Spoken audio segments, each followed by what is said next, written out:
J'entends souvent les gens dire, mais moi, on ne m'aime pas, ma mère ne m'a pas aimé, mon père ne m'a pas aimé, mes frères ne m'ont pas aimé, mes amis ne m'aiment pas. Et des fois, j'ai envie de dire en fait aux personnes, mais d'accord, les autres ne t'ont pas aimé, ils ont le choix de t'aimer et de ne pas t'aimer. Mais toi, est-ce que tu t'aimes vraiment? Est-ce que tu te donnes l'amour dont tu mérites?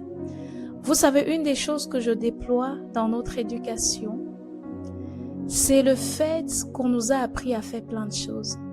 On nous a appris à être poli, on nous a appris à craindre à l'adulte, on nous a appris à faire toutes sortes de tâches. Mais la chose la plus importante, on ne nous a pas appris dans notre éducation, c'est celui de nous aimer.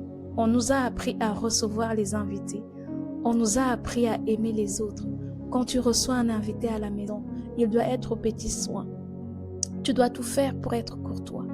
Mais on ne nous a pas appris à nous aimer nous-mêmes. Je voudrais te dire dans cette vidéo que c'est vrai, les gens peuvent ne pas t'aimer. Ils ont le choix de ne pas le faire. Mais toi, tu te dois de t'aimer. La Bible dit, aime ton prochain comme toi-même. Yes. Aime ton prochain comme toi-même.